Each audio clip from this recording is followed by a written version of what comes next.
Iniciamos la segunda unidad con el software Photoshop aplicado al diseño gráfico.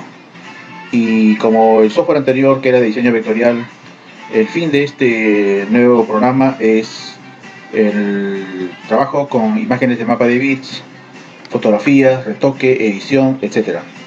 El Photoshop es una herramienta de edición de imágenes y fotografía. Es un software que se utiliza mucho para los montajes, para retocar las fotos, y es muy accesible a todo tipo de usuarios. Últimamente las empresas, en cuanto al marketing digital, están utilizando mucho el manejo de imágenes, aunque en realidad es el dibujo vectorial el que casi siempre prima, pero se complementa con el Photoshop. Este software está desarrollado por Adobe System y es posible usarlo tanto para Windows como para Mac. Es muy útil en el marketing, en el trabajo de creatividad, por el potencial que ofrece en el diseño gráfico. Dentro del escenario tenemos el Photoshop como software propietario y tenemos también el GIMP como un software de acceso libre. Empezamos entonces. Como todos los gráficos, como todos los software, la interfaz tiene que ver con la distribución de las herramientas. En este caso, igual que los demás software, tenemos, por ejemplo, el menú de archivos, ¿no?, que es la barra de menú, es la primera que tenemos aquí. Tenemos en el lado izquierdo la barra de herramientas, donde están, puede ser en una o dos líneas las barras de herramientas. A la derecha tenemos la zona de los paneles, ¿no?, y cada uno de los paneles están prácticamente dispuestos unos al lado o sobre otros paneles. Tenemos también la barra de propiedades, ¿no? Es decir, cada herramienta que uno actúe o utilice, inmediatamente activa todas sus propiedades, que es la segunda fila que tenemos debajo de la barra de menús, ¿no? Y tenemos también las propiedades del documento que estamos trabajando en este caso. En el centro tenemos nuestra área de trabajo, es decir, nuestro escritorio, el cual está disponible para poder poner las herramientas, para poder poner los paneles, ¿no?, y cualquier herramienta que esté puesta. En la parte, en este caso más clara, está el documento de trabajo, que está definido por el tamaño que hayamos descrito al empezar la edición del documento. Entonces, esto viene a ser el gráfico convencional. Empezamos por el área de trabajo, pero para ello vamos a ir al mismo software. Entonces aquí tenemos nuestra pantalla, nuestra interfaz del Photoshop, y aplicar entonces cada una de estas partes. Y lo primero que tenemos que explicar es que muchas de las herramientas que están disponibles, ¿no?, se pueden trabajar tanto como están disponibles ahorita, como son dos columnas, o podemos también ponerlas en una sola columna. Por facilidad nosotros tenemos que verlas todas, y por lo tanto podríamos dejarlas en dos columnas, aunque eso nos quita un espacio en nuestro espacio de trabajo. En el lado derecho tenemos los paneles, que son aquellos que también me permiten realizar trabajos.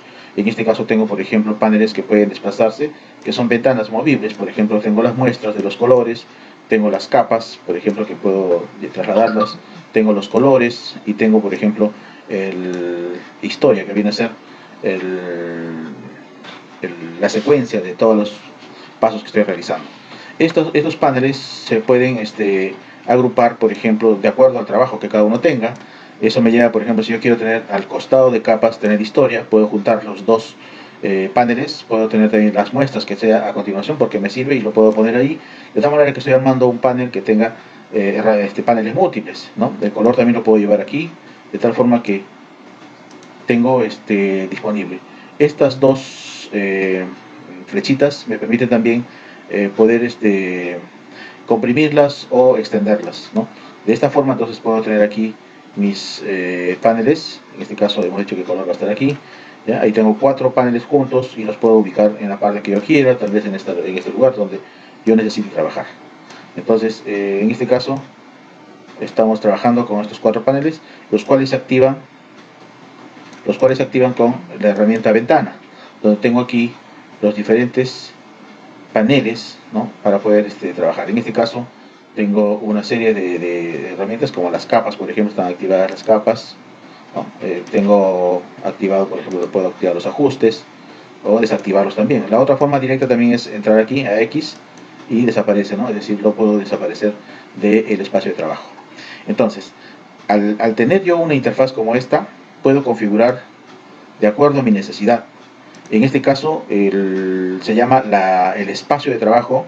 Por defecto, cuando viene de fábrica, viene en esta parte, si nosotros nos fijamos, viene aquí un espacio de trabajo que se llama aspectos esenciales. Entonces, si cliqueo en esa parte, esto es lo que viene de fábrica. Es de la forma en que viene con los paneles de color, muestra, ajustes, estilo, capas, canales, de esta manera. Entonces, yo lo puedo configurar de acuerdo a mi necesidad. Por ejemplo, vamos a configurar de acuerdo a la necesidad de dibujar. Por ejemplo, los ajustes, los voy a separar, los ajustes, las capas también me sirven, los canales lo voy a desaparecer, no voy a usar, trazados tampoco lo voy a usar, historia sí me va a servir, estilos, no lo voy a utilizar estilos, lo voy a desactivar, los colores sí me van a servir para poder trabajar, las muestras también me pueden servir, y estas otras también, por ejemplo, las voy a sacar de mi espacio de trabajo, ¿no? Entonces todas estas voy a quedarme sin ellas, aunque las puedo activar con la herramienta ventana. Por lo tanto, yo me voy a quedar con estos 4 o 5 paneles. Lo voy a poner colores junto que vaya con muestras, las capas que vayan junto con historia para poder trabajar, y ajustes va a ir en la parte de abajo. Por ejemplo, los puedo disponer de esta manera y hacer que mi espacio de trabajo sea este que estoy aquí utilizando.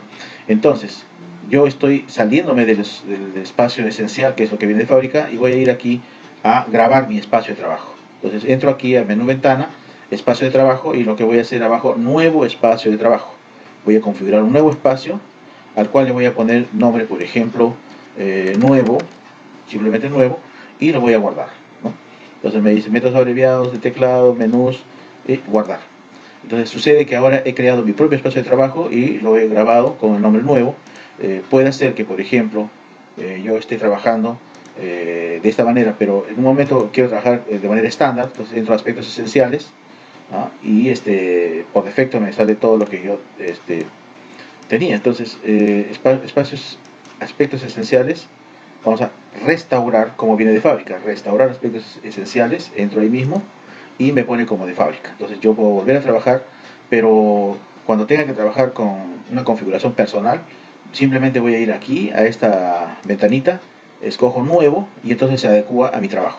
Muchas veces realizamos trabajos de tipo, por ejemplo, orientados a pintura, ¿no? Tenemos trabajos orientados a fotografía, tenemos trabajos orientados a tipografía, entonces se ajustan esos espacios de trabajo al tipo de trabajo que esté realizando. Entonces, en nuestro caso lo que hemos hecho es configurar nuestro espacio de trabajo. Además de esto, también podemos ver que, igual que los demás archivos, tenemos los mismos menús que van desarrollándose de acuerdo al propósito del trabajo, ¿no? Tenemos capas, tenemos texto, que iremos viendo más adelante.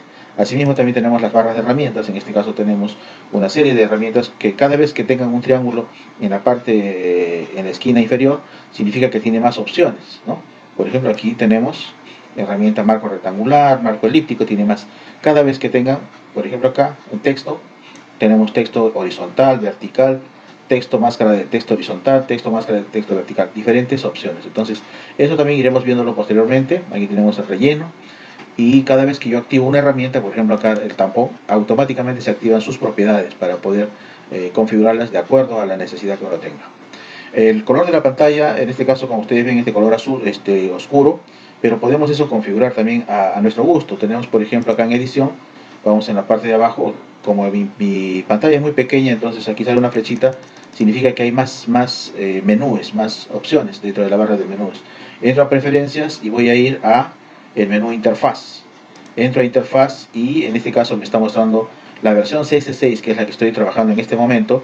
Tiene 4 tonalidades de color, ¿no? Tiene en este caso estoy trabajando con la más oscura. Yo le puedo quitar un poco la oscuridad y trabajar un poco menos oscuro, y otra, escoger también un color más claro, que es una opacidad, digamos, parecida a un plomo, o puedo también trabajar un poco color más claro. Particularmente yo trabajo con el color oscuro, pero de acuerdo a la comodidad cada uno de ustedes podría seleccionar. Entonces vamos a escoger este y apretamos OK, por lo tanto queda configurado.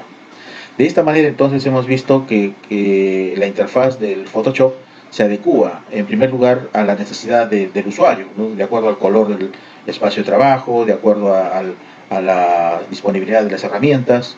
Entonces esto por una parte. Luego vamos a ver entonces cómo son la apertura de un archivo. Vamos a entrar entonces al menú archivo, ¿no? Para abrir un documento nuevo simplemente control N, o voy a entrar al menú archivo y seleccionar un archivo nuevo. Entonces en este caso voy a seleccionar la primera opción y me sale esta ventana donde me va a pedir también los detalles del documento. Entonces vamos a explicar. En primer lugar voy a trabajar el nombre que le voy a poner, es práctica 1, por ejemplo, práctica 1, y voy a luego definir cuál va a ser el tamaño de papel, el documento que voy a trabajar. Entonces por defecto aquí nos pasamos, ya tenemos aquí para definir, por ejemplo, los tamaños de ancho y de altura y resolución. Sin embargo, en la predefinición podemos definir, por ejemplo, los diferentes tipos. Tenemos tamaño por defecto del Photoshop.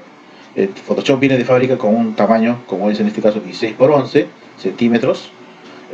Puedo también elegir, por ejemplo, papel de Estados Unidos. Cuando hablamos de papel de Estados Unidos, estamos hablando de, por ejemplo, los tamaños de documentos, carta, legal, tabloide. Eso corresponde a esa definición. También podemos elegir el papel internacional, que es el que mayormente se tiene. Ahí están los tamaños A1, A2, A3, A4. Entonces aquí tenemos A3, A4, A5, A6, tenemos B5, B4, los diferentes tamaños que son de papel internacional. Esto más o menos es la codificación que se usa en todos los países. También podemos definir, por ejemplo, en cuanto a la predefinición, fotografía. Por defecto tenemos las fotografías en pulgadas, ¿no? De 2 por 3 pulgadas, de 4 por 6 pulgadas, en forma horizontal, en forma vertical. Si es que voy a trabajar fotografías. Si es que voy a elegir, en todo caso, un trabajo para una pantalla, una página web, elijo web y entonces voy a ver que es una pantalla, es un tamaño de pantalla que puede ser de píxeles 800 por 600, 1024, de acuerdo a la cantidad de píxeles, ¿no? Tanto de ancho por altura. Entonces, si queremos trabajar, por ejemplo, la resolución se va a definir por esta cantidad. Una vez que he definido, todavía tengo acá web, dispositivo para dispositivos móviles, y tengo también para película y video. En nuestro caso vamos a poner a medida. Por ejemplo, si no quiero coger ninguna de estas, voy a coger a medida. A medida significa que puedo yo definir cuánto va a ser mi ancho, cuánto va a ser mi alto. Y puedo grabarlo, puedo guardar ese tamaño, porque se supone que estoy trabajando, vamos a suponer que estoy trabajando con tarjetas o diplomas. Entonces voy a trabajar, por ejemplo, en centímetros. Voy a ponerle un ancho, en este caso el ancho es este ancho y la altura sería, por ejemplo, los diplomas. Vamos a suponer que los diplomas son de 30 centímetros de ancho por altura 20 centímetros, ¿no? 30 por 20 centímetros. La resolución mínima que se puede trabajar de píxeles por pulgada puede ser de 72, ¿no? De acuerdo al tipo de color. RGB, ya conocemos que es CMYK, ¿no? Entonces puedo elegir entre 72, me parece que es el mínimo, a, por ejemplo, 300, por decir. Por ejemplo, generalmente se trabaja máximo 300 píxeles por pulgada, quiere decir que es un documento bastante pesado. Fíjense que este tamaño de 30 por 20 ya está ocupando un espacio de 23 megas, ¿no? Entonces, de acuerdo a la resolución, se viene también el tamaño del archivo. Voy a definir simplemente, lo dejo en 72, que era el mínimo, 1 mega más o menos es el peso que va a tener. El modo o estilo de color voy a definir por RGB o CMYK. En este caso RGB es referido a documentos web y CMYK cuando quiero imprimir. Entonces lo dejo en CMYK. Luego el fondo, esto es importante, el fondo, puedo tener un fondo que sea transparente, un fondo de un color o simplemente blanco. Le voy a poner en este caso transparente, quiere decir que no tiene ningún color. Y luego esto lo quiero grabar, entonces voy a guardar un ajuste preestablecido y le voy a poner, por ejemplo, 30 por 20 me está grabando, pero yo le voy a poner así, 30 por 20, para diferenciar. Tengo 30 por 20 y eso lo voy a guardar, de tal manera que cuando yo quiera buscar ese tamaño, voy a ir simplemente donde está acá, 30 por 20, y elijo y tengo ese tamaño. Entonces de esa manera ya he configurado presiono OK y tengo el documento que es de 30 por 20, ¿no? De esta manera entonces he configurado mi documento de trabajo, tamaño 30 por 20 y le he puesto el nombre práctica 1. En la parte de abajo me está indicando que estoy viendo el 66% del zoom, ¿no? Entonces con la tecla Z puedo también ubicarme, ¿no?, en el tamaño. Con el desplazamiento o simplemente haciendo doble clic, ¿no?, puedo acercarme y puedo ir de esta manera, o con la rueda del mouse puedo trabajar mi documento para ir al lugar que quiero. Muy bien, entonces hasta aquí hemos visto la primera parte, que es el ingreso al Photoshop, que tiene una distribución estándar, igual que los demás software, pero que tiene una diferencia en cuanto a las propiedades que tiene dentro de su barra, que tienen diferentes aplicaciones, las iremos viendo en su momento. Entonces, esto es el ingreso a el Photoshop.